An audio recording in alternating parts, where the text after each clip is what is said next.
नाज़रीन Punjab grand allowance का धरना अहवाने वज़ीर-ए-आला के बारहवीं ते चैरिंग क्रॉस से इस वक्त साडे नाल नुमाइंदे मलिक मुश्ताक मौजूद ने। चैरिंग क्रॉस मौजूद ने, उन्होंने कोलों जानते हैं ताज़ा सूरत हाल।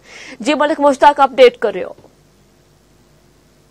अल हमरा हाल दे बाहर माल रोड दे उत्ते ते एक पासे थे पंजाब दिहाड़ मनाया जा रहा है तो दूसरे पासे अज ग्रैंड हैल्थ दा जिहड़ा लोगों ने उत्ते अगे थोड़ी ही देर पहले इत्थे वाटर कैनन का इस्तेमाल होया, पानी का छटा लाया गया, इन्हां नूं रोकिया गया। जिहड़े वज़ीर-ए-आला हौसल जा रहे सन ते कुछ लोगों की बड़ी तादाद इस वेले अल हमरा दे बाहर भी धरना दे के बैठी हुई है। नाल ही नाल इत्थे DIG ऑपरेशन लाहौर फैसल कामरान साहब भी इत्थे मौजूद ने, उन्हां दे नाल डिविजनल SP साहब हनान साहब भी इत्थे मौजूद ने। और गल की जाए तो इस वेले माल रोड से 3 जगह ते धरना जारी है। एक ते 8 क्लब रोड दे सामने लोग काफी बड़ी तादाद च बैठे ने, दूसरा स्टाफ है अल हमरा कल्चरल कंपलैक्स के सामने लोग बैठे ने। चूंकि पुलिस की नफरी काफी ज्यादा मौजूद है, पुलिस का कहना है कि जिस तरह की साडी ड्यूटी है सानू खिलार दिता गया, इस तरह अल हमरा दे बाहर भी पुलिस के लोगों ने जिहड़ा धरना देने लोगों नूं चारों पासों घेर के रोकिया होया जी।